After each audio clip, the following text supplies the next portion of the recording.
And David Wood, please open with your 10-minute opening comments. शुक्रिया Chris, और मैं खासकर शुक्रिया कहना चाहूँगा शब्बीर को। जितने क्रिश्चियन डिबेटर्स को मैं जानता हूँ वो मुस्लिम डिबेटर शब्बीर की इज्जत करते हैं दुनिया में, तो आगे बढ़ के मैं भी ऐसा करता हूँ। क्रिश्चियंस और मुस्लिम कुछ बातों पर सहमत हैं। हम मानते हैं कि परमेश्वर ने ब्रह्मांड बनाया है और परमेश्वर ने नबियों को भेजा और स्क्रिप्चर्स भेजे कि यीशु मसीहा है और यीशु कुंवारी से पैदा हुआ और यीशु ने बहुत सारे चमत्कार किए और ऐसी बहुत सी बातें। लेकिन एक जो सबसे साफ मतभेद है क्रिश्चियंस और मुस्लिम में, वो ये कि क्रिश्चियंस दावा करते हैं कि यीशु खुदा का बेटा है, और इस्लाम के नज़रिए से सबसे अच्छी आयत होगी इसके लिए सूरा 9:30। और यहूदी कहते हैं एजरा अल्लाह का बेटा है और मसीही कहते हैं मसीहा अल्लाह का बेटा है। ये इनके अपने ही मुंह की बातें हैं, और जो लोग ईमान नहीं लाए ये लोग वैसे ही हैं, अल्लाह की मार इन पर हो, और ये लोग किधर मुड़ गए। अब इस आयत को पढ़ के कुछ अलार्म बंद होने चाहिए, क्योंकि ये आयत ऐसे शुरू होती है कि यहूदी एजरा को अल्लाह का बेटा बुलाते हैं। यहूदी एजरा को अल्लाह का बेटा नहीं बुलाते हैं। और आगे आयत कहती है जब यहूदी एजरा को खुदा का बेटा कहते हैं और मसीही यीशु को खुदा का बेटा कहते हैं, तो हम उनकी तरह हो गए जिन्होंने पहले अविश्वास दिखाया था। हम यहाँ किसकी तरह बन रहे हैं? क्रिश्चियंस एक दिन उठ के कहते हैं वाह, हमें तो और ज़्यादा पॉलिथिस्ट जैसा बनना चाहिए। नहीं, क्रिश्चियंस के पास इसके अलावा कोई दूसरा चुनाव नहीं कि यीशु को खुदा का बेटा कहें, क्योंकि यीशु सन ऑफ गॉड करके पहचाने गए कई गवाहों के बादलों के द्वारा। आइए इनमें से कुछ गवाहों को देख भी लें। यीशु का बपतिस्मा हुआ था जॉन द बैप्टिस्ट के द्वारा, और मत्ती 3 में आगे ये होता है, और यीशु बपतिस्मा लेकर तुरंत पानी में से ऊपर आया, और देखो उसके लिए आकाश खुल गया और उसने परमेश्वर के आत्मा को कबूतर के समान उतरते और अपने ऊपर आते देखा, और देखो ये आकाशवाणी हुई कि ये मेरा प्रिय पुत्र है और इससे मैं बहुत खुश हूँ। एक आवाज़ स्वर्ग से आई और कहा ये मेरा प्रिय पुत्र है, जिसका मतलब है ये पिता की आवाज़ है। लेकिन हमें ये कैसे पता चलेगा कि ये किसके बारे में पिता कह रहे हैं? हमें कैसे पता चलेगा जॉन द बैप्टिस्ट को या किसी और को नहीं कहा गया? स्वर्ग से पवित्र आत्मा नीचे आता है और यीशु पर उतरता है। ध्यान दीजिए, पिता और पवित्र आत्मा दोनों एक साथ पहचान करते हैं यीशु की सन ऑफ गॉड की तरह है, और यीशु ने भी खुद अपनी पहचान परमेश्वर के पुत्र के रूप में कई बार दी है। अपने ट्रायल्स के समय मरकुस 14 में जब महायाजक ने पूछा क्या तू उस परम धन्य का पुत्र है, जवाब में यीशु ने कहा मैं हूं, और तुम मनुष्य के पुत्र को सर्वशक्तिमान के दाहिनी ओर बैठे और आकाश के बादलों के साथ आते देखोगे। तो यहाँ पिता, पुत्र और पवित्र आत्मा तीनों पूरी तरह से सहमत हैं कि यीशु खुदा का बेटा है। लूका 1 में जिब्राइल मरियम से कहता है मरियम डरो मत, क्योंकि परमेश्वर का अनुग्रह तुम पर हुआ है। देखो तुम गर्भवती होने वाली हो और तुम्हारा एक पुत्र उत्पन्न होगा, तुम उसका नाम यीशु रखना, और वो महान होगा और परम प्रधान का पुत्र कहलाएगा। यीशु परम प्रधान का पुत्र कहलाएगा जिब्राइल स्वर्गदूत के हिसाब से, जो कि मुख्य बोलने वाला है स्वर्गदूतों में। नबियों ने क्या कहा? यूहन्ना बपतिस्मा दाता इस्लाम और क्रिश्चियनिटी दोनों के हिसाब से नबी है। यूहन्ना 1 में वो अपने चेलों से ये घोषणा करता है मैंने आत्मा को कबूतर के समान स्वर्ग से उस पर उतरते देखा है, वो उस पर ठहर गया। मैं तो उसे पहचानता भी नहीं था, परंतु जिसने मुझे जल से बपतिस्मा देने को भेजा उसी ने मुझसे कहा कि जिस पर तू पवित्र आत्मा उतरते देखे ठहरते देखे वही पवित्र आत्मा से बपतिस्मा देने वाला है, और मैंने देखा और गवाही दी कि यही है परमेश्वर का पुत्र। ये तो हो गई नबियों की गवाही। और यीशु के प्रेरितों ने क्या कहा? प्रेरित नथानिएल यूहन्ना के आखिर में कहता है रब्बी तू परमेश्वर का पुत्र है और इजराइल का महाराजा है। मत्ती 16 में यीशु अपने चेलों से पूछते हैं तुम मुझे क्या कहते हो? पतरस उत्तर देता है तू मसीहा है, जीवित परमेश्वर का बेटा। अब अगर यीशु सिर्फ नबी है तो ये बिल्कुल सही समय है पतरस को डांटने का, लेकिन उसके बजाय यीशु कहते हैं तू धन्य है क्योंकि मांस और लहू ने नहीं बल्कि मेरा पिता जो स्वर्ग में है उसने तुम्हें ये बात जाहिर की है। मत्ती 14 में तूफान के दौरान यीशु पानी पर चलते हैं और जब नाव पर चढ़ जाते हैं तो हवा थम जाती है और चेले उसे दंडवत करके कहते हैं कि तू सचमुच खुदा का बेटा है। अब सिर्फ उसके पुरुष चेलों ने ही उसे सन ऑफ गॉड नहीं बुलाया था। यूहन्ना 11 में लाजर मर जाता है और उसकी बहन मार्था यीशु से मिलती है जब वो लाजर को मुर्दों से जिलाने जा रहा था। हम आगे पढ़ते हैं, यीशु ने उससे कहा तुम्हारा भाई जिंदा हो जाएगा। मार्था उससे कहती है मैं जानती हूँ पुनरुत्थान के अंतिम दिन वो जिंदा हो जाएगा। यीशु उससे कहते हैं पुनरुत्थान और जीवन मैं ही हूँ, जो कोई मुझ पर विश्वास करता है अगर मर भी जाए तो भी जिएगा, और जो कोई जीवित है मुझ पर विश्वास करता है वो कभी नहीं मरेगा। क्या तू इस बात पर विश्वास करती है? उसने कहा हे प्रभु मैं विश्वास करती हूँ कि तू परमेश्वर का पुत्र है जो दुनिया में आने वाला था। मार्था, प्रेरित लोग और यूहन्ना बपतिस्मा दाता ये यहूदी थे, लेकिन कुछ रोमन्स ने भी उसे सन ऑफ गॉड कहा था। जब यीशु की क्रूस पर मृत्यु हो गई तो एक भूकंप आया और रोमन सरदार और जो लोग उसके साथ थे चिल्लाकर बोले, ये सचमुच परमेश्वर का पुत्र था। बड़ी रोचक बात है, दुष्ट आत्माओं ने भी उसे सन ऑफ गॉड कहा जबकि वो उन्हें निकाल रहा था। ये लूका 4 में दिया है। सूरज डूबते समय जिनके यहाँ अलग अलग तरह की बीमारियों से पड़े हुए लोग थे वो भी उन्हें उसके पास ले आए और उसने हाथ रख के एक एक को चंगा किया, और दुष्ट आत्माएं भी ये कहकर निकल रही थी चीखते हुए कि तुम परमेश्वर के पुत्र हो। पहली सदी के सिर्फ उन्हीं लोगों ने यीशु के पुत्र होने को नहीं माना था जिन्होंने उसे अस्वीकार कर दिया था। जिन यहूदी अगुओं ने उसे रिजेक्ट कर दिया था उन्होंने भी ये माना था कि यह परमेश्वर का बेटा होने का दावा कर रहा है। जब वो यीशु को रोमी हाकिम पोंतियुस पिलातुस के पास ले गए मृत्युदंड के लिए तो उन्होंने यूहन्ना 19 में पिलातुस से कहा, हमारे पास व्यवस्था है, उस व्यवस्था के अनुसार यह मृत्युदंड के योग्य है क्योंकि इसने परमेश्वर का बेटा कहा है खुद को। अब सोचिए जरा कितने अलग अलग तरह के गवाह हमारे पास यहाँ हैं। पिता ने यीशु की पहचान की परमेश्वर के पुत्र के रूप में। यीशु ने खुद अपनी पहचान दी परमेश्वर के पुत्र के रूप में। पवित्र आत्मा ने पहचाना यीशु को परमेश्वर का पुत्र। एंजल गैब्रियल ने भी पहचाना परमेश्वर का पुत्र करके यीशु को। नबी यूहन्ना बपतिस्मा दाता ने भी उसे सन ऑफ गॉड करके कहा। यीशु के प्रेरितों ने उसे परमेश्वर का पुत्र करके पहचाना। मार्था ने उसे परमेश्वर का पुत्र करके पहचाना। कुछ रोमन्स ने उसे परमेश्वर का पुत्र करके पहचाना और दुष्ट आत्माओं ने भी उसे परमेश्वर का पुत्र करके पहचाना। तो मुसलमान क्यों नहीं विश्वास करते हैं इन गवाहों के बादलों पर? 600 साल बाद पिता, पुत्र, पवित्र आत्मा, ज्यूज, जेंटाइल, स्वर्गदूत, दुष्ट आत्माएं, आदमी, औरतें सब मिलकर एक कोरस एक सुर में गाते हैं कि मोहम्मद को एक रेवलेशन मिला था। सूरा 6:101। अद्भुत स्वर्ग और पृथ्वी के बनाने वाले के बेटा हो कैसे सकता है जब उसकी बीवी ही नहीं थी? तो अल्लाह के बेटा नहीं हो सकता क्योंकि उसके कोई बीवी नहीं है। एक बार फिर कुछ अलार्म बुझने जा रहे हैं। कुरान के पढ़ने वालों को ये याद आएगा कि मरियम ने भी ठीक यही ऐतराज़ जताया था जब जिब्राइल ने उससे कहा कि उसके बेटा होगा। उसने कहा, मेरे कैसे बेटा हो सकता है जब मुझे किसी आदमी ने छुआ ही नहीं? अल्लाह ने जवाब दिया, ये मेरे लिए आसान है। तो यहाँ अल्लाह के लिए आसान है एक बेटे को पैदा करना बिना दोनों माँ बाप के या बिना किसी सेक्स के। लेकिन जैसे ही हम सूरा 6 में पहुँचते हैं, जो कि थोड़ा सा ही बाद में रिवील हुआ था, ये एकदम से असंभव हो जाता है अल्लाह के लिए बिना सेक्स के बेटा पैदा करना। कैसे उसके बेटा होगा जब बीवी ही नहीं है? इसके अलावा कुरान के रचयिता को बिल्कुल भी क्लू नहीं था कि क्रिश्चियन का मतलब क्या है जब हम उसे सन ऑफ गॉड करके बुलाते हैं। ये जो फ्रेज है सन ऑफ गॉड, इसके भिन्न भिन्न मतलब हैं बाइबल में। कुछ का प्रयोग तो यीशु के अलावा भी किया जा सकता है, लेकिन कुछ सिर्फ यीशु के लिए ही प्रयोग किए जाएंगे। लेकिन एक मतलब तो इस फ्रेज सन ऑफ गॉड का कभी नहीं रहा कि परमेश्वर ने सेक्स किया और नस्ल पैदा की। और कुरान के हिसाब से सन ऑफ गॉड फ्रेज का सिर्फ यही मतलब हो सकता है बस। अब जब कुरान के रचयिता को मसीही विश्वास का पता ही नहीं है तो कुरान जो क्रिश्चियन डॉक्ट्रिन की आलोचना करती है उसे गंभीरता से क्यों लिया जाए? अब मुस्लिम इन आलोचनाओं को सीरियसली लेते हैं तो उन्हें ये ज़बरदस्ती कहना पड़ता है कि जितने भी दस्तावेज हैं यीशु के ज़िंदगी से संबंधित वो सब खराब हैं। अब यहाँ 2 समस्याएं हैं। पहली ये कि हमारे पास गवाहियों की पूरी एक कड़ी है जो पीछे यीशु के चेलों तक जाती है। हमें पता है कि उनका क्या विश्वास था। उनका विश्वास था कि वो परमेश्वर का बेटा है। अगर यीशु इस्लाम का नबी था और उसके चेले सालों तक उसकी सुनने के बाद ये कहते हुए बाद में निकल पड़े कि वो खुदा का बेटा है, तो उसे इतिहास का सबसे खराब बात करने वाला होना होगा।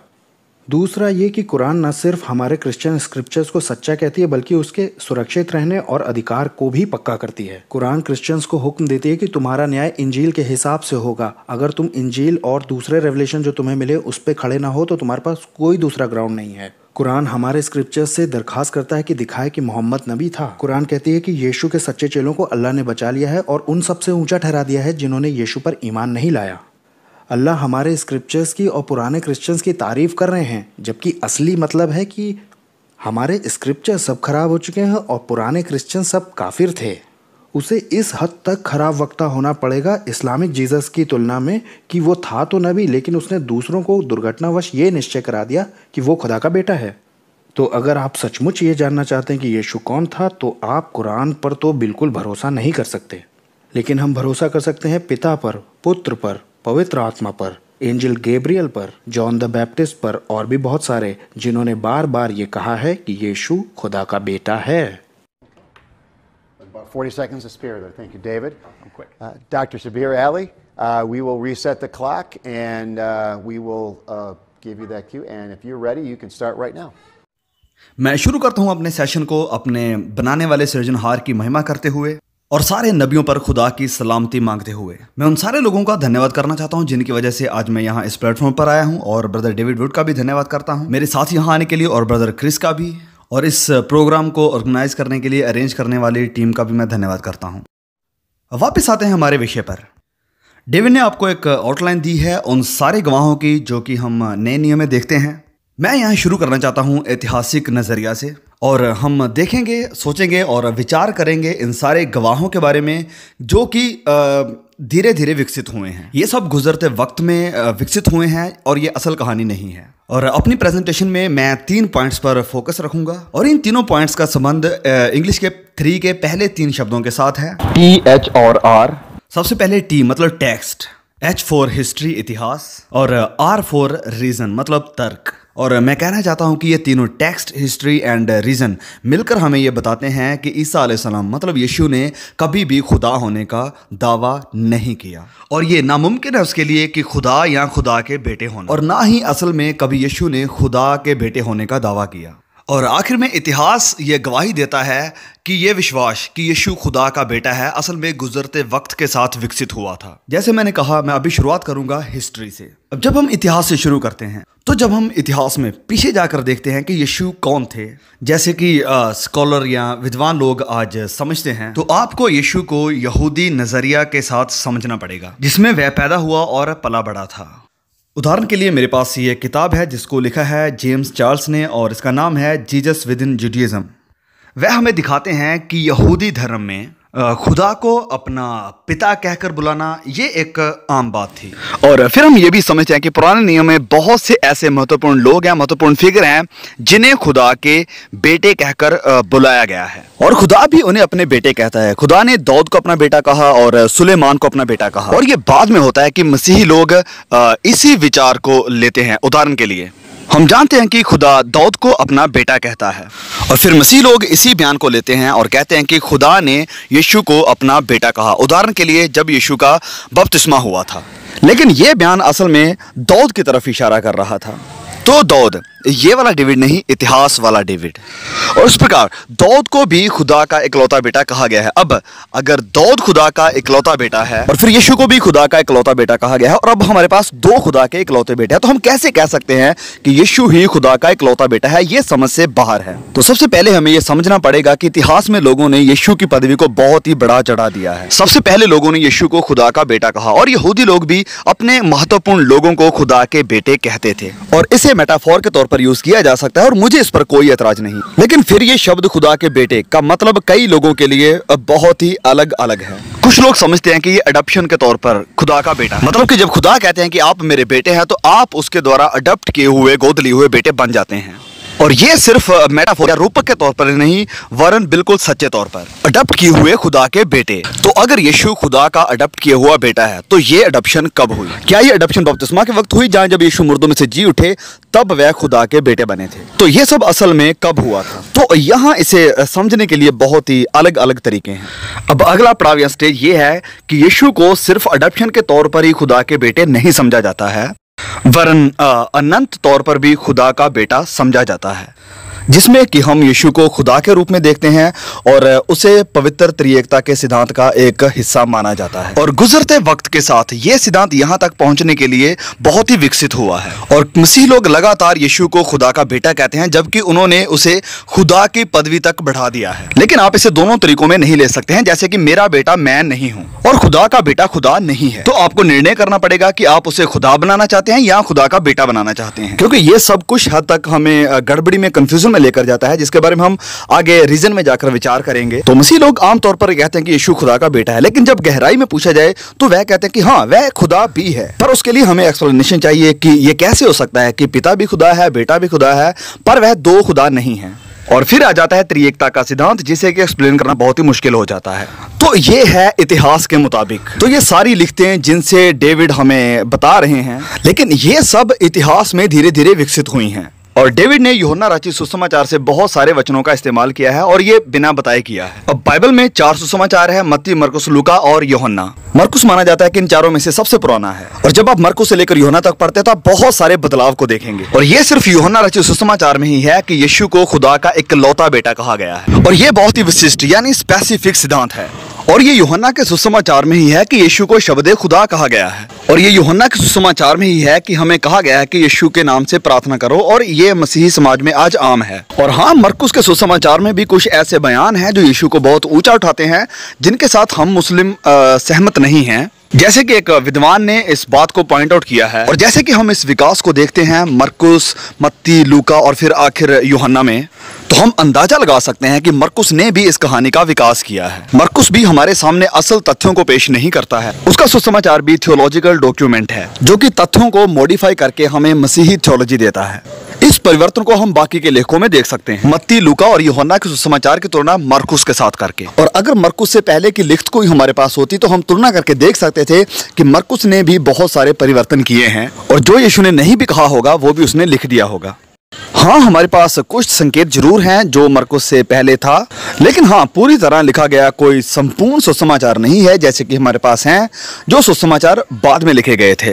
तो इस बात को हमें अपने ध्यान में रखना होगा कि यीशु ने खुद ये प्रचार नहीं किया कि वह खुदा का बेटा था, वरन वह बाद में खुदा का बेटा बनाया गया था। तो ये है ऐतिहासिक पॉइंट। तो आगे जब हम बात करते हैं टेक्स्ट यानी वाक्य की, तो जब हम इस पर थोड़ा ध्यान से देखते हैं तो हम पुराने नियम में एक भी वचन नहीं देखते हैं जहां ये लिखा हो कि खुदा के पास एक इकलौता बेटा है। और जब डेविड पवित्र आत्मा के बारे में भी बात कर रहा था कि पिता और पवित्र आत्मा दो अलग पर्सन्स हैं, जैसे जेम्स चार्ल्स इस book Jesus and dead sea scroll में बताते हैं कि पुराने नियम में ये कभी नहीं था कि पवित्र आत्मा डिवाइन फादर यानी स्वर्गीय पिता, दैत्य पिता से कोई अलग एक शख्सियत है।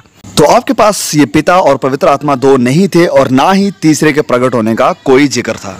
वहां सिर्फ एक ही खुदा था, और पवित्र आत्मा के बारे में कहा गया कि वह एक सामर्थ्य, एक ताकत थी जो कि संसार में कार्यों को प्रभावित करती थी, और इंसानों को भी कि वह कैसे कार्य करेंगे। और फिर हम यहाँ एक विकसित हुए सिद्धांत को देख रहे हैं, और बाइबल के टेक्स्ट यानी वाक्य इस चीज को सपोर्ट नहीं करते हैं। तो नए नियम को सच्चा साबित होने के लिए पुराने के साथ सहमत होना पड़ेगा।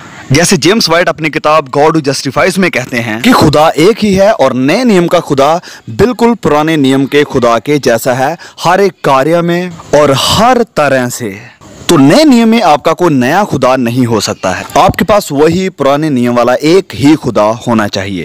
यीशु को इकलौते बेटे, परमेश्वर के साथ रह रहे अनंत काल से इकलौते बेटे के रूप में इंट्रोड्यूस करना फिर ट्रिनिटी की तरफ लेकर जाता है, और ये हमारे सामने किसी और खुदा को लेकर आता है। आप अपने आप को मना सकते हैं कि ये तीन नहीं वरन एक ही खुदा है, लेकिन हम देखेंगे कि ये बातचीत कितनी दिलचस्प होती है जब हम आगे इस डिस्कशन को बढ़ाते हैं। और अब आखिर में जब हम बात करते हैं रीजन की, अगर आपके पास तीन खुदा हैं, पिता, पुत्र और पवित्र आत्मा, तो मसीही लोग इसे स्वीकार नहीं करेंगे। मसीही कहते हैं कि वह तीन खुदा नहीं वरन तीन शख्सियत हैं जो कि एक ही दैवीय खुदा का हिस्सा हैं। लेकिन आप इसे कैसे समझाएंगे? ये ऐसे लगता है कि जैसे ये एक उलझन है जो कि तथ्यों को छुपाने के लिए बनाई गई है। बेटे को यहाँ शामिल करके आपने एक और खुदा को शामिल कर लिया है, और फिर पवित्र आत्मा को एक अलग शख्सियत बताकर जिसकी की महिमा और आराधना की जा सकती है, ये एक और तीसरा खुदा बन जाता है। तो आप बस यहाँ एक उलझन को इस्तेमाल कर रहे हैं ये दिखाने के लिए कि आपके पास बस एक ही खुदा है। अब मोहम्मद, जिसके ऊपर सलामती बनी रहे, उसके पास खुदा की तरफ से एक प्रकाशन है जो कि हमें मोनोथिज्म की तरफ वापस बुलाता है। ये मोनोथिज्म यानी एक ईश्वरवाद वही यहूदियों और पहली सदी के मसीहों का है, जहां सिर्फ एक ही खुदा है। आप उसे पिता बुला सकते हैं, हम मुस्लिम नहीं बुलाते हैं, और इसके बारे में पुराने नियम में बताया गया है, लेकिन इसके ऊपर हमारा कोई झगड़ा भी नहीं है। हम मुसलमानों की बहस मसीहों के साथ इस बात पर है कि मसीहों ने यीशु को अनंत काल से खुदा के साथ रह रहे इकलौते बेटे के रूप में ले लिया है, और इस तरह उन्होंने यीशु को पूरी तरह खुदा बना दिया है, जिसकी वजह से उन्हें ये त्रिएकता का सिद्धांत बनाना पड़ा। पिता, पुत्र, जहां पिता भी खुदा है, पुत्र खुदा है और पवित्र आत्मा भी खुदा है, और ऐसा लगता है जैसे तीन खुदा हैं। तो पुत्र के बारे में आप क्या कहेंगे?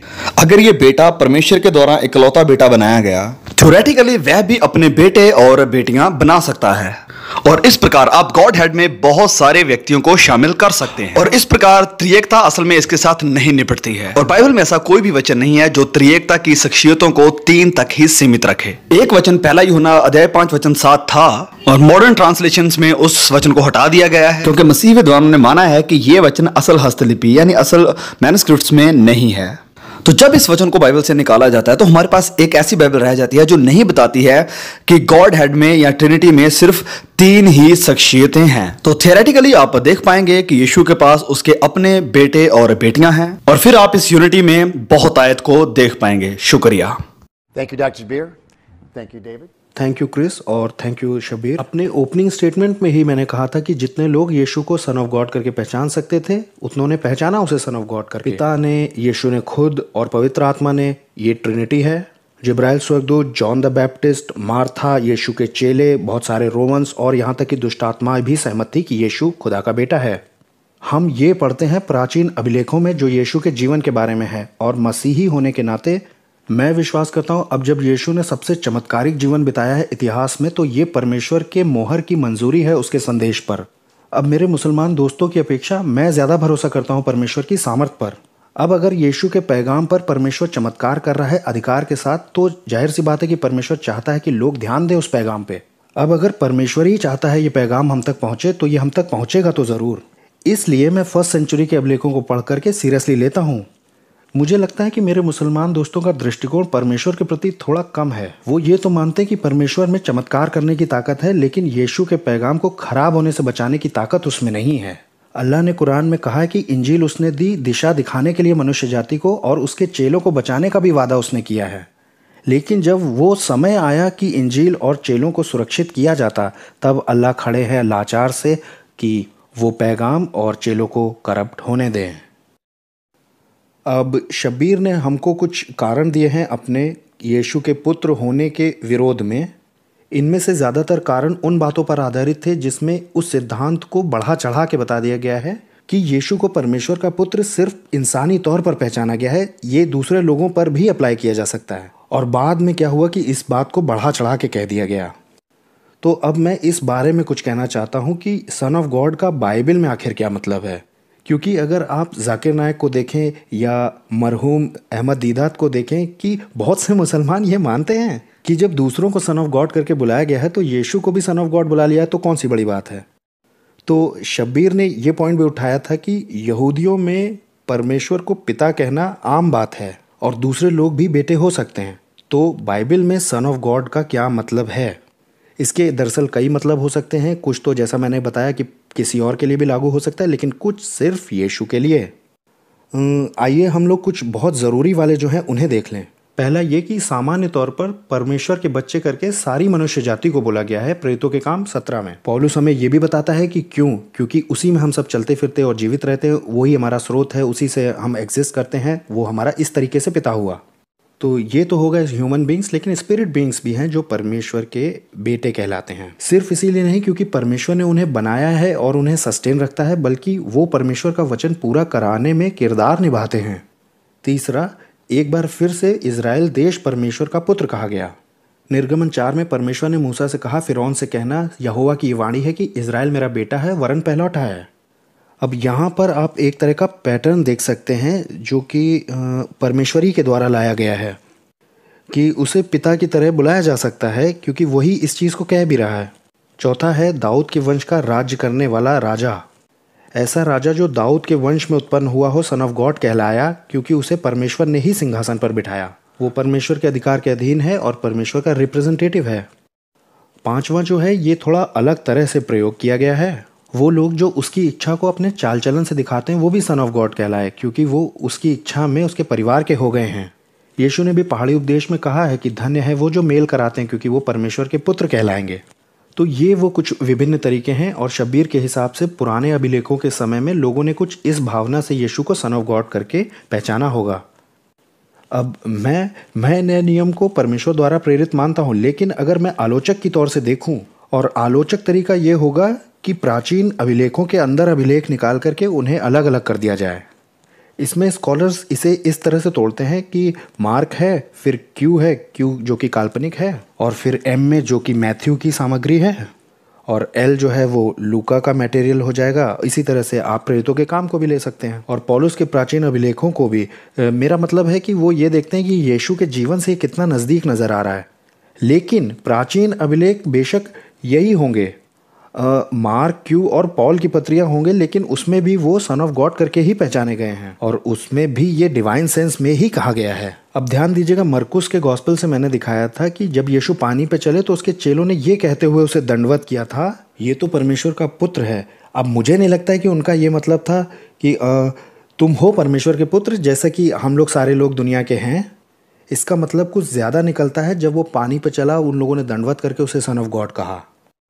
अब ये बात तो यहाँ बिल्कुल साफ हो जाती है कि वो उसे काफ़ी ऊंचे स्तर का सन ऑफ गॉड समझ रहे हैं जब उसे दंडवत करते हैं इन बातों में वो। लेकिन हमारे पास क्यों भी तो है, लेकिन इस प्राचीन अभिलेख में भी हम उसे पहचान सकते हैं। और इसमें ये बात लिखी हुई मिलती है कि यीशु ने कहा, सब कुछ पिता ने मेरे हाथ में कर दिया है और कोई पुत्र को नहीं जानता केवल पिता, और कोई पिता को भी नहीं जानता सिर्फ पुत्र, या पुत्र जिस पर प्रकट करना चाहे सिर्फ उसे पता है। तो ये तो पूरी तरह से साफ कर दिया गया है कि ये सेम सेंस में तो नहीं कहा जा रहा है जैसे बाकी लोगों के लिए भी कहा गया हो। और अगर आप यीशु के दावों को इन सोर्सेस में से किसी में भी MLQ मार्क किसी में भी देखें तो आपको मिलेगा कि यीशु सन ऑफ गॉड करके बुलाए जा रहे हैं डिवाइन सेंस में। तो शब्बीर इसमें पूरी तरह से गलत है कि पुराने सोर्सेज में यीशु सिर्फ इंसानों की तरह पहचाने गए हैं, बाकी बाद में इसका विकास करके बढ़ा चढ़ा के कह दिया गया। यीशु आदि से ही परमेश्वर का पुत्र है। लेकिन शब्बीर के पॉइंट्स पे अगर वापस जाएं, मोहम्मद साफ सुथरा एक ईश्वरत्व को लेके आए हैं, लेकिन मुस्लिम सोर्सेज हमें बार बार गॉस्पेल तक जाने को कहते हैं। और ये हमारे सारे ही सोर्सेज में दिया है कि यीशु परमेश्वर का पुत्र है डिवाइन सेंस में, और सिर्फ इंसानी तौर पे ही नहीं। और अगर ये हमारे सारे सोर्सेज में दिया है और ये गलत है तो इंजील का पैगाम शुरुआत से ही गलत होना चाहिए। अल्लाह को कहना चाहिए कुछ भी करना, लेकिन ये वाला पैगाम मत पकड़ना। और जब हम उनमें जाते हैं तो यीशु हमें सन ऑफ गॉड ही मिलते हैं उसमें। तो हमारे पास एक ही चुनाव होना चाहिए संदेहवादी के तौर पर कि सारे ही क्रिश्चियन सोर्सेज जितने हैं वो सब गलत हैं और अनरिलायबल हैं। तो इसका तो ये मतलब निकला कि जिस खुदा ने उसे इतनी मिरेकुलस लाइफ दी थी और अल्लाह ने ये वादा किया था कि यीशु के सच्चे चेलों को वो पुनरुत्थान के दिन तक के लिए बचा के रखेंगे सुरक्षित, और ये वाला खुदा बहुत बुरी तरह से फेल हो गया, ये उसे बचा नहीं सका। और यीशु का मैसेज शुरुआत से ही करप्ट था जब से वो लिखा गया, और बाद में उसी मैसेज को मोहम्मद ने सही कहा जबकि वो शुरुआत से ही करप्ट था। और इन बातों में बहुत बेतरतीबी है, इसलिए मैं मानता हूँ कि यीशु सन ऑफ गॉड था। David and Dr. Shabbir, we are resetting the clock for 7 minutes, and this will give you a chance for your first rebuttal, and you can start right now. Okay, तो David ने बहुत ही दिलचस्प point उठाए हैं जिनका मैं अभी जवाब देना चाहता हूं।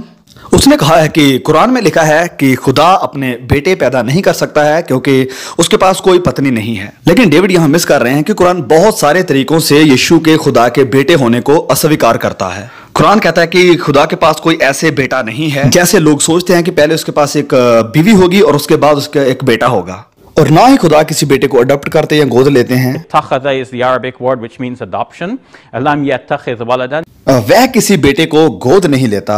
वह इवन ये कहता भी है Lam yakun lahu walad. उसका कोई बेटा नहीं है। सीधे शब्दों में कहें तो कुरान के नजरिया से देखें तो खुदा का कोई भी बेटा नहीं है। अब हम देखते हैं कि इसमें क्या समस्या है जब आप कहते हैं कि यीशु खुदा का बेटा है। अब ये हो सकता है कि कुछ लोग शायद सोचें कि दैवता में कोई स्त्री लिंग का भी पहलू है, और कैसे भी करके इस मेल और फीमेल ने किसी तीसरे को पैदा किया है जो कि एक बेटा है। बार्कर ने अपनी किताब क्रिसमस द ओरिजिनल स्टोरी में पहली सदी के शुरुआती मसीहों के विश्वास की तरफ इशारा करते हुए कहा है कि पवित्र आत्मा एक स्त्री के रूप में माना जाता था, और कैसे भी करके स्वर्ग में परमेश्वर का कोई स्त्रीलिंग पहलू भी है जो कि थोड़ा थोड़ा प्रकाशित वाक्य की किताब में भी जाहिर होता है, जहां स्वर्ग में एक औरत है जो कि एक बच्चे को जन्म देती है। तो इन सारी उलझनों को टालने के लिए और खुदा के प्रति सारी ही गलतफहमियों को दूर करने के लिए कुरान मुसलमानों को साफ कहता है कि खुदा का कोई बेटा नहीं है, और ओरिजिनल सिद्धांत के साथ जाएं जो कि पुराना नियम है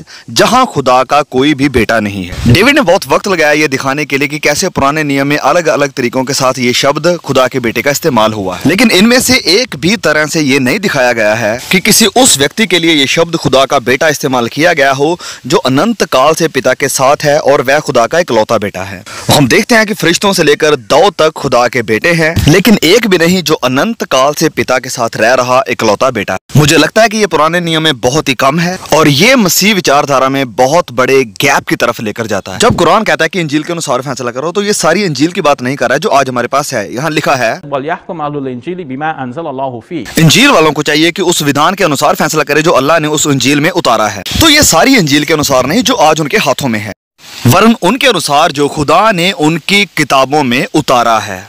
तो हमें यहाँ थोड़ा छानबीन का काम करना पड़ेगा ये देखने के लिए कि कौन सा असल प्रकाशन है और कौन सा प्रकाशन है जो बाद में लोगों के द्वारा उसमें मिलाया गया है और इन किताबों में डाला गया है। हाँ, खुदा ने वादा किया है कि वह यीशु के सच्चे चेलों को संभालेगा और हम यहाँ पर यह भी देखते हैं कि कुरान यहाँ पर बहुत ज़्यादा सहनशीलता दिखाता है कि हम अपनी इंसानी बुद्धि से यह स्वीकार नहीं कर सकते हैं कि कैसे लोगों में इतने छोटे छोटे बदलाव हो सकते हैं। लेकिन खुदा के द्वारा दिया गया यह कुरान जो खुदा की बुद्धि से आता है और समझता है कि इंसान तो इंसान ही है जो कि कई चीज़ों में बदल भी सकते हैं, लेकिन खुदा लोगों की गलतियों के बावजूद भी वह उन्हें स्वीकार करता है जैसे भी वे हैं, जब तक कि उसने एक रास्ता नहीं निकाल दिया कि वह आगे कैसे समझे। कई सदियों तक मसीही लोग नाइसियन क्रीड को मानते रहे जब तक कि कुरान प्रकट या जाहिर नहीं हुआ। और अब जबकि कुरान प्रकट हुआ है तो हर किसी से ये उम्मीद की जाती है कि वह इस फाइनल रेवलेशन के साथ जाए। जैसे संत पौल ने खुद भी कहा है अपने एक खत में कि खुदा ने मूर्ति पूजकों के अतीत के गुनाहों को, गलत कामों को माफ कर दिया है, और अब जबकि यीशु के द्वारा प्रकाशन आया है तो लोगों को चाहिए कि वह उसके प्रकाशन पर विश्वास करें। बिल्कुल ऐसे ही जैसे मोहम्मद सल्लल्लाहु अलैहि वसल्लम आए हैं तो लोगों को चाहिए कि इस आखिरी नबी के नक्शे कदम पर चलें। और मोहम्मद सल्लल्लाहु अलैहि वसल्लम ने कुरान हमें देते हुए हमें असल में वो सच्चाई दी है जो पहले से ही और जो असल में शुरुआत में थी। डेविड कह रहे हैं कि मरकुस और बाकी की इंजीलें और पत्रियां यीशु के खुदा होने की तरफ इशारा कर रही हैं, लेकिन जो मैंने ऑब्जेक्शंस इनके खिलाफ उठाए हैं उनका अभी तक जवाब नहीं मिला है। जो ऑब्जेक्शंस हैं जैसे कि जॉन बोल्टन ने अपनी किताब जीसस द अनआंसर्ड क्वेश्चन में उठाए हैं कि मरकुस की इंजील भी पहले के सूत्रों के आधार पर थी और मरकुस ने भी इन सिद्धांतों को या अपनी शिक्षा को विकसित किया है, इवॉल्व किया है, और जिस तरीके से पेश किया गया है उसने आखिर में यह किया है। और पौलुस यीशु का शुरुआती या पहला गवाह नहीं था, वरन प्रेरित थे, चेले थे। जैसे जेम्स डॉन ने अपनी किताब unity in the diversity in the new testament में बताया है, पॉइंट आउट किया है कि पहली सदी के मसीह पौलुस को अपोस्टेट मानते थे और पतरस को विश्वास का चैंपियन मानते थे, क्योंकि वे जानते और देखते थे कि प्रेरित पौलुस और प्रेरित पतरस की शिक्षा में बहुत बड़ा अंतर है। तो कहाँ है प्रेरित पतरस की शिक्षा हम नहीं जानते हैं, लेकिन उनकी 2 पत्रियां हमें बाइबल में देखने को मिलती हैं। जब बात करते हैं दूसरे पतरस की तो बहुत से स्कॉलर मानते हैं कि ये पतरस की राइटिंग नहीं है, ये असल में उसके नाम पर लिखी गई है, और पहले पतरस पर ज़्यादातर विद्वान बटे हुए हैं। तो हमारे पास कुछ भी ऐसा ओरिजिनल नहीं है जो ये साबित कर सके कि ये शिक्षा या इंजील संत पतरस के द्वारा लिखी गई है। तो प्रेरितों के काम में पतरस और बाकी चेलों की जो स्पीचेस हैं उनका क्या, जो कि प्रेरितों के काम में रिकॉर्ड की गई हैं। आमतौर पर ज़्यादातर विद्वान और स्कॉलर ये मानते हैं कि ये सारी स्पीचेस असली चेलों की, प्रेरितों की नहीं है, और लेखक लूका ने इसे बदलकर अपने तरीके के साथ सबके सामने पेश किया है। तो हमारे पास कोई भी असल और शुरुआती रिकॉर्ड बिल्कुल नहीं है। अब जो हमारे पास है वो है एक विकास सुसमाचार के सिद्धांतों में, जिन्हें हम अपनी आंखों से बिल्कुल साफ तौर पर देख सकते हैं। और मैंने इसकी पहले भी एग्जाम्पल दे दी है कि कैसे यूहन्ना के सुसमाचार में इस सारी कहानी को विकसित किया गया है। तो आइए हम देखते हैं कि कैसे मरकुस के सुसमाचार में कुछ चीज़ों को पेश किया गया है और कैसे बाद के सुसमाचारों में उन्हीं बातों को गलत पेश किया गया है। मरकुस के सुसमाचार में जब यीशु बेड़ी में सो रहे होते हैं तो चेले उसके पास आते हैं और कहते हैं कि हे रब्बी, क्या तुझे कोई फिक्र नहीं है कि हम कैसे डूबते चले जा रहे हैं।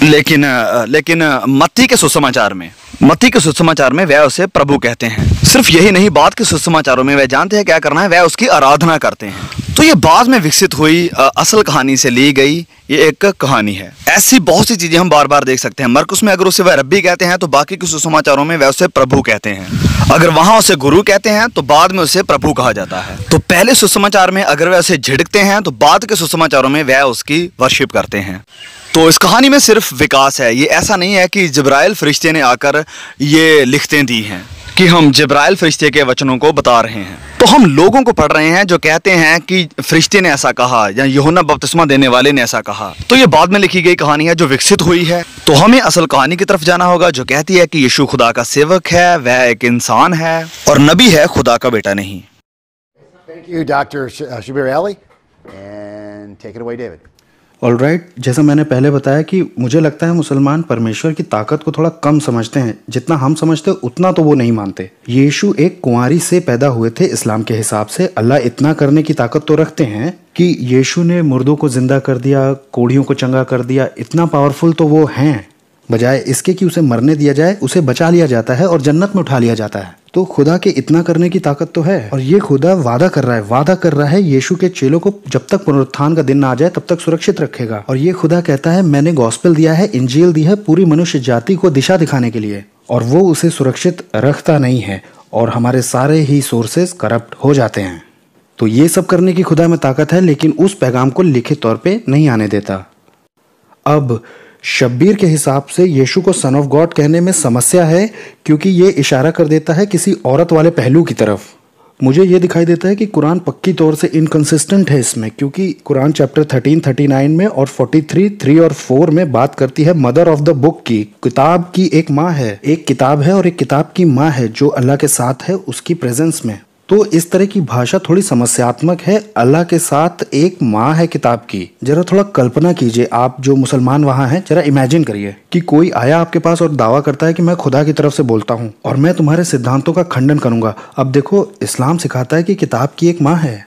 अब जाहिर सी बात है, बाप कौन है? बाप देखो अल्लाह को ही होना पड़ेगा क्योंकि अल्लाह का ही कलाम है। इसलिए अल्लाह ने किताब की माँ के साथ सेक्स करके कुरान की नस्ल बना दी। आप कहेंगे कितनी पागलों वाली बात है, आप इसे रिजेक्ट ही कर दोगे क्योंकि ये इसका मतलब ही नहीं है। और मैं आपके साथ सहमत भी हूँ, लेकिन कुरान का रचयिता कुछ ऐसा ही सुनाई देता है। वो हमारे सिद्धांतों पर प्रतिक्रिया तो दे रहा है, लेकिन लग नहीं रहा कि वो उसे समझा है। वो ट्रिनिटी के सिद्धांत पर भी रिस्पॉन्स कर रहा है, लेकिन हमारा ट्रिनिटी से मतलब क्या है वो उसे पता नहीं है। तो उसकी इन बातों को गंभीरता से लेना थोड़ा सा मुश्किल है।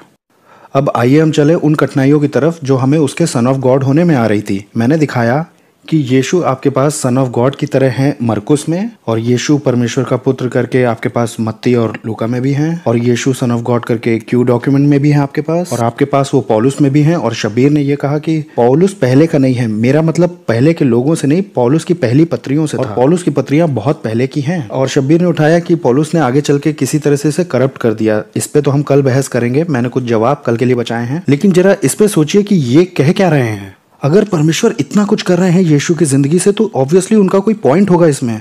ये ऐसा होगा जैसे खुदा कह रहा हो, ये देखो देखो मैं क्या करने जा रहा हूँ, मैं क्या करने जा रहा हूँ, बड़े बड़े काम यीशु की वजह से, और एकदम से खुदा के हाथ से बॉल गिर जाती है और सब करप्ट हो जाता है। ये कहने के बाद कि यीशु के चेलों को मैं पुनरुत्थान के दिन तक बचा के रखूंगा। ये कहने के बाद कि इंजील मैंने पूरी मनुष्य जाति के लिए दी थी। जो एकमात्र इंजील हमारे पास है वो ये करप्ट चीज है जो बार बार कहती है यीशु परमेश्वर का पुत्र था, क्रूस पे मारा गया, गाड़ा गया, जिंदा हुआ। और शब्बीर के हिसाब से हमारे पास कोई भी सही डॉक्यूमेंट है ही नहीं। और हमें क्या करना चाहिए? इन्होंने कहा, जब कुरान में ये दिया है कि इंजील वालों को जो उसमें दिया है अल्लाह ने उसी हिसाब से जज किया जाएगा, तो इसका मतलब ये है जब हम बाइबल में जाएं तो हमें सच वाले हिस्से ढूंढने होंगे, और जाहिर सी बात है वो मिलेंगे कुरान वाले हिस्सों से ही।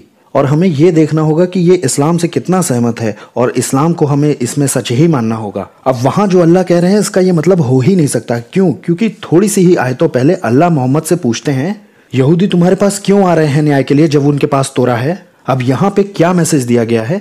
यहूदियों को तुम्हारी जरूरत नहीं है मोहम्मद, उनके पास तोरा है। अगर अल्लाह का सचमुच ये मतलब है कि उन्हें तुम्हारी जरूरत है क्योंकि तोरा में कुछ हिस्से गलत हैं, उन्हें ठीक किया जाए, तो बात कहने का ये तरीका इस्तेमाल करना बहुत ही अजीब है, क्योंकि अल्लाह ने बार बार कुरान में ये कहा है कि मैं बहुत साफ बात करता हूँ। अगर अल्लाह ये कहते हैं कि यहूदियों को तुम्हारी जरूरत नहीं है, उनके पास तोरा है, और उसके तुरंत बाद वो ये कहते हैं क्रिश्चियंस के लिए कि इंजील वाले लोगों को अल्लाह ने जो उसमें बताया उसी हिसाब से जज किया जाएगा, और ये कि इंजील तो हम अभी भी पढ़ रहे हैं और हम तब तक किसी बात पर नहीं खड़े हैं जब तक कि जो तोरा में या इंजील में या और दूसरे प्रकाशनों में हमें मिला है उस पर खड़े ना हो।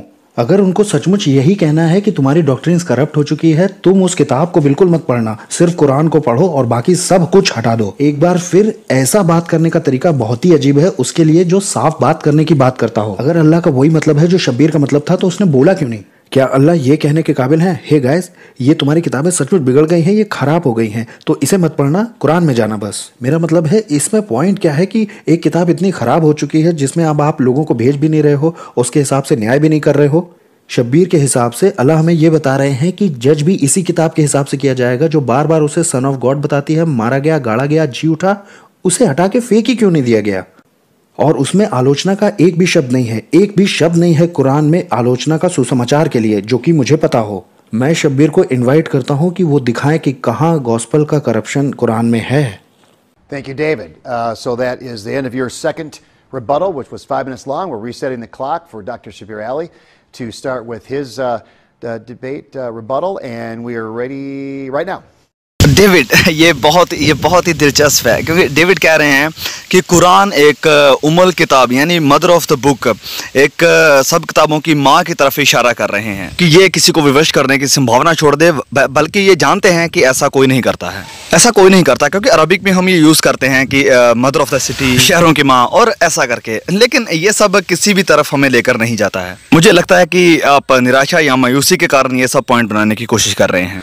अब बाइबल में सिर्फ कुछ जो सच्चे हिस्से हैं, सही हिस्से हैं, उन्हें ही माना जा सकता है, लेकिन हम कैसे जानेंगे कि कौन सा हिस्सा बाइबल का सही है? क्या हमें पहले कुरान स्वीकार करके फिर देखना पड़ेगा? हाँ, ये मुसलमानों की प्रैक्टिस है कि पहले कुरान में देखो और फिर बाइबल में जाओ और देखो कि कौन सा हिस्सा कुरान के साथ सहमत है। तो कुरान जरूरी गैर मुसलमानों से ये नहीं चाहते हैं, क्योंकि कुरान पहले से ही जानता है कि ऐसे लोग हैं जो पढ़ाई कर रहे हैं और देख रहे हैं कि क्या यीशु ने कहा और क्या बाकी लोगों ने कहा। उदाहरण के लिए आज एक लाल शब्दों वाला एडिशन आया है, क्योंकि लोगों ने समझा है कि कुछ बातें हैं जो यीशु ने कही और कुछ है जो लोगों ने यीशु के बारे में कही, और इस फर्क को दिमाग में रखना बहुत जरूरी है। और अब विद्वान ये जानने की कोशिश कर रहे हैं कि यीशु के कहे हुए सबसे पहले शब्द क्या थे। तो ये सिर्फ अभी नहीं, वरन पूरे इतिहास में ये चलता आया है कि विद्वान देखना चाहते हैं कि क्या यीशु ने कहा है और क्या लोगों ने यीशु के बारे में कहा। तो वह कैनोनिकल और नॉन कैनोनिकल किताबों में फर्क को देखने की कोशिश कर रहे हैं, जहां तक भी कर सकते हैं। लेकिन उनके काम का नतीजा आज हमारी आंखों के सामने है। भले उनके पास ये अंतर्दृष्टि नहीं थी जो आज हमारे पास है, और उन्होंने बाइबल से ऐसी चीजों को स्वीकार किया जो असल में इसमें है नहीं थी। उदाहरण के लिए पौलुस के लिखते हैं, जब हम देखते हैं कि पौलुस क्या सिखा रहे थे, हम देखते हैं कि प्रेरितों के काम में यह दर्शाया गया है कि जहां चले ये प्रचार कर रहे थे कि यीशु मसीहा है। ये हम देखते हैं बहुत सारे चैप्टर्स में। और फिर अचानक पौलुस आ जाता है, तो सबसे पहला काम वह क्या करता है, वह हैकल में जाता है और प्रचार करना शुरू करता है कि यीशु खुदा का बेटा है। तो चेले प्रचार कर रहे थे कि यीशु मसीहा है, और वहीं संत पौलुस आकर और जोड़ देता है और कहता है कि यीशु खुदा का बेटा है। तो यही सुसमाचारों में पेश किया गया है, जो उन कलीसियाओं के द्वारा लिखे गए जिन्होंने संत पौलुस की शिक्षा को स्वीकार किया था। तो ये पौल के पीछे चलने वाले मसीह थे जिन्होंने इन सुसमाचारों को उत्पन्न किया है। उदाहरण के लिए संत मरकुस का सुसमाचार, तो वह पौलुस की शिक्षा पर चले और यीशु को खुदा के बेटे के रूप में पेश किया।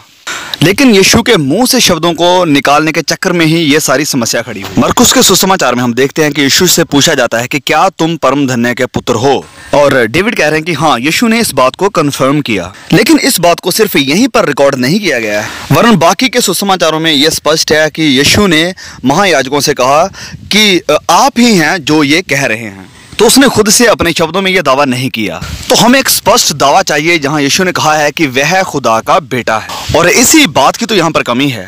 खुदा का बेटा उन्हीं अलग अलग संदर्भों में नहीं, जैसे डेविड ने बताया है कि हो सकता है या मुमकिन है, बहुत सारे संदर्भ मुमकिन है। डेविड को यहाँ हमें एक जगह दिखानी होगी जहाँ यीशु ने आधिकारिक रूप में कहा है कि ऑन्टोलॉजी संदर्भ में यीशु खुदा का बेटा है, कि वह अनंत काल से पिता के साथ था। और उसे पुराने नियम से भी दिखाना पड़ेगा कि वहां कोई ऐसा खुदा का बेटा है, क्योंकि ऐसे अचानक से कोई भी खुदा का बेटा प्रकट नहीं हो सकता है। नहीं तो ऐसा भी हो सकता है कि कहीं भी खुदा के बेटे और बेटियां कहीं भी प्रकट होते रहे इस पूरी दुनिया में, अब भी जबकि हम यहाँ पर बोल रहे हैं। अब डेविड ने कहा कि यहूदियों के पास तौरा है, और कुरान कहता है कि उन्हें तौरा के अनुसार फैसला करने दो। ये इसलिए क्योंकि वह मोहम्मद के साथ हिपोक्रेटिकली पाखंड के साथ आ रहे थे और उससे फैसला करवाने की बात कर रहे थे, और ये अगर उनके पक्ष में है तो वैसे स्वीकार करेंगे, अगर नहीं है तो उसे अस्वीकार करेंगे। तो कुरान उन्हें वापस उनकी किताबों की तरफ भेजता है कि क्यों आप ऐसे पाखंड के साथ मोहम्मद के पास आ रहे हैं कि वह आपका फैसला करे, जबकि आपके पास पहले से ही अपनी किताबें हैं, उन्हीं के आधार पर अपना फैसला करो। क्यों आप ऐसे हिपोक्रिटिकल तरीके के साथ यहाँ पर आ रहे हैं।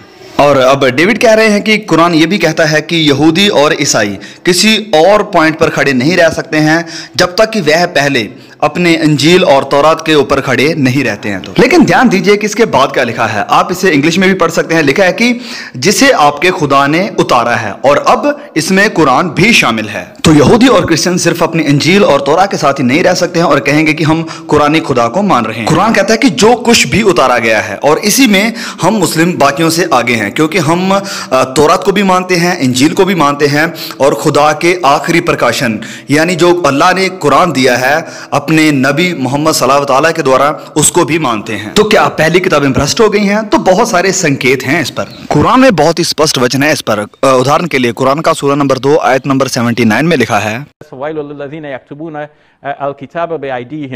तो विनाश और तबाही है उन लोगों के लिए जो अपने हाथों से किताब लिखते हैं और फिर कहते हैं ये अल्लाह की ओर से है, ताकि उसके द्वारा थोड़ा मूल्य प्राप्त कर लें। Thank you. Thank you, Dr. Shabir Ali and Dr. David Wood. Each of you have had 10, 7, and 5 minutes each to present your views and to rebut. And now we have what's called crossfire. Each of you will have 1 minute apiece. We'll do 3 separate rounds. So 1 minute David, 1 minute Dr. Shabir Ali, 3 times back to back to back. So we'll see how this goes. We've got the clock set. And David, you can start right now. Thank you Shabbir. और मैं बात करूंगा वो जो आपने आखिर में बात कही है कि उन लोगों को ऐसा कहा गया है कि उन्होंने अपने हाथों से किताब लिखी है। मैं अभी यहाँ पर कुछ लिख सकता हूँ और कहूँ कि ये है कुरान, तो क्या इसका ये मतलब निकलेगा कि कुरान बदल गई है या दुनिया में कहीं कुरान बदल गया है?